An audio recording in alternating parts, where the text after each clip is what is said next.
Díomh Galer, happy St. Bridget's Day to you all out there in the United States. My name is Kev O'Fuelon, I'm from Central Ireland. This is a message of the highest urgency.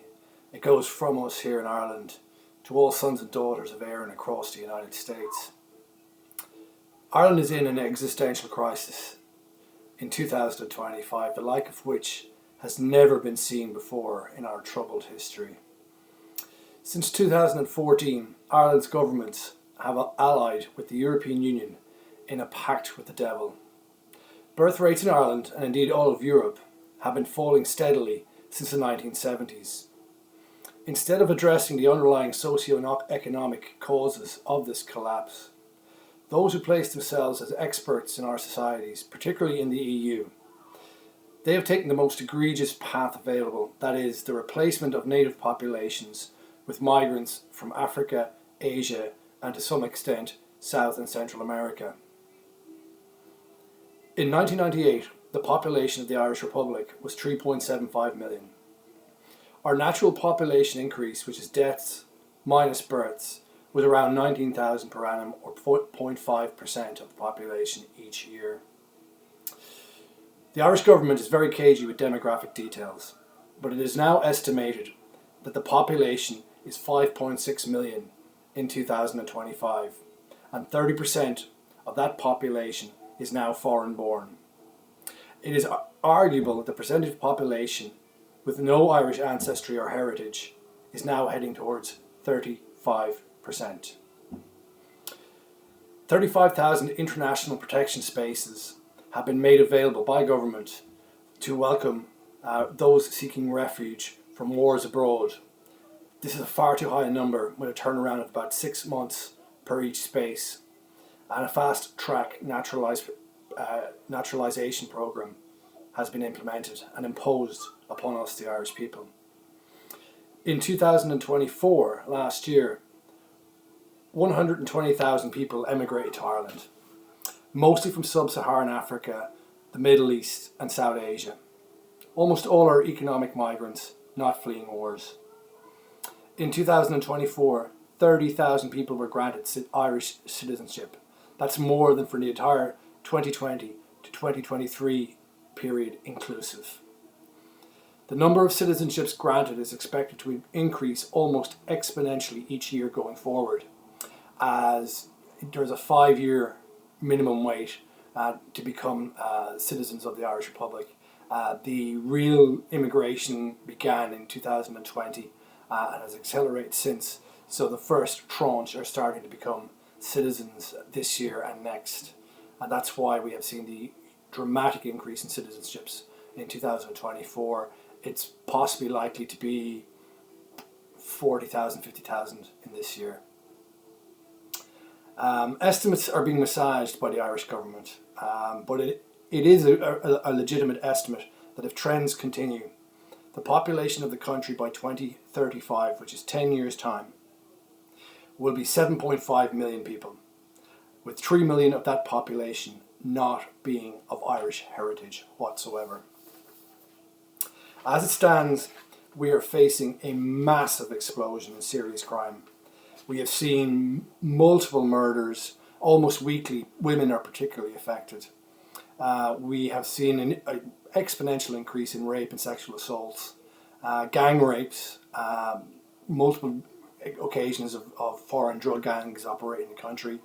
We have seen beheadings. We've seen people blinded, and we have seen just chaos across the country. Ireland has had a serious housing crisis since 2014, and perversely over 1 million people have been brought into Ireland since then, and they are actively prioritised for housing allocation over the native Irish. Those 1 million people, on average, would require a minimum of 350,000 domiciles to live in this country. Meanwhile, we have an official homeless figure of 15,000 staying in government-provided shelters.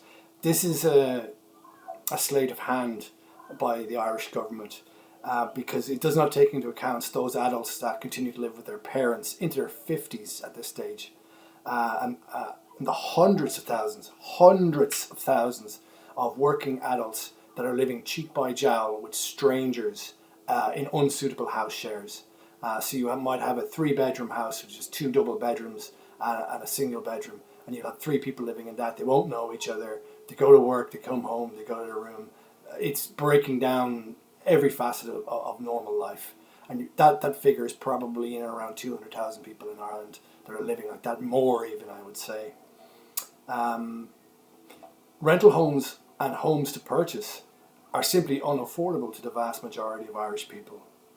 Rents in rural Irish towns are around 2,000 per month at the moment. I have been for at least 2 to 3 years, and there are very, very few of those ever available. For example, in County Offaly today, there are 10 available properties to rent in a county with a population of nearly 90,000 people.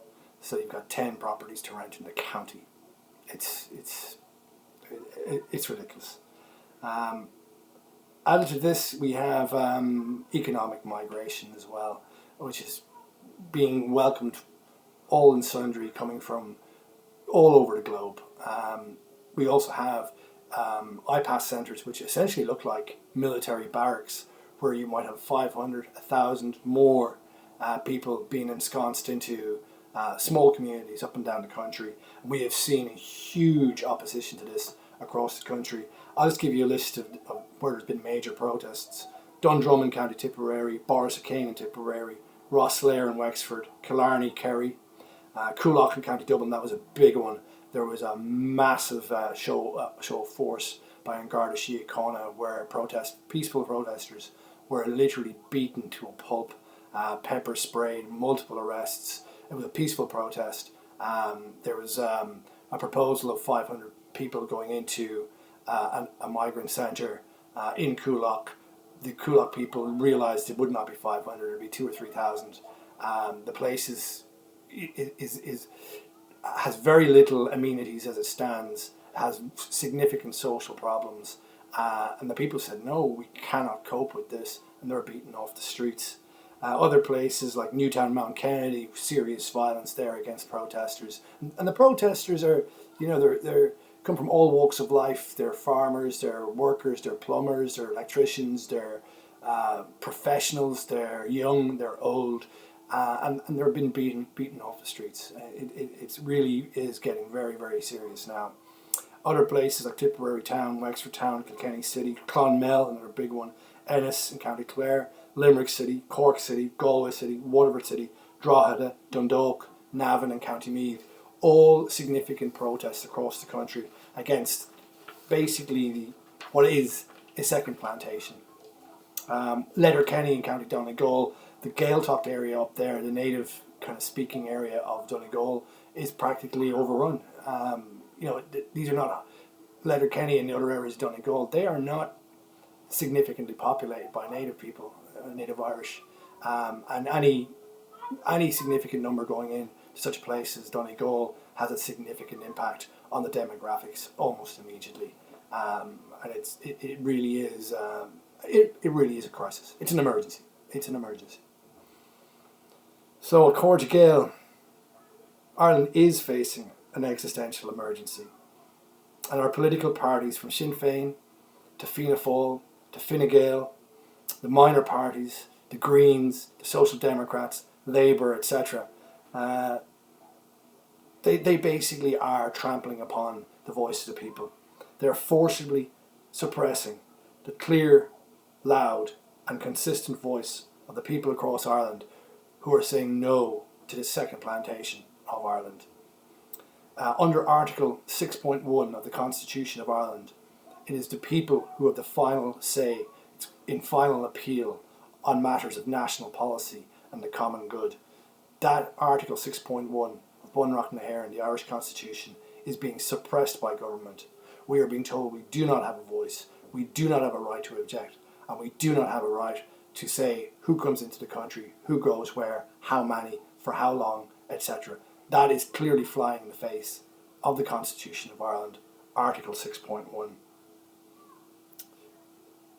Irish America, we are calling out to you as our exiled brothers and sisters, not just to send your moral support, but to actively engage at every level with us in Ireland, the people of Ireland. Ireland is falling. We are determined to stand against this replacement of us as a people. Our ancestors and your ancestors fought for centuries to maintain our people, to maintain our society, our culture and our heritage. And we faced many genocides. It is my opinion that this replacement strategy is actually it's far more dangerous. We recovered from the famine because there was less of us in terms of pre-famine levels, but we weren't swamped by a foreign people at the time. We are now, from all across the globe. We have held this island of destiny. That's the oldest name we know for Ireland. It's the Inish Foil. Inish means island, and foil is the genitive case of destiny. So the Inish Foil is the oldest name that we know for this island. We have held this, the Gaels have held this land for 3,200 years at a minimum. That's what we know, how long we've been here. We are determined not to see the sunset on the story of the Irish people in this generation, but we cannot do it without allies.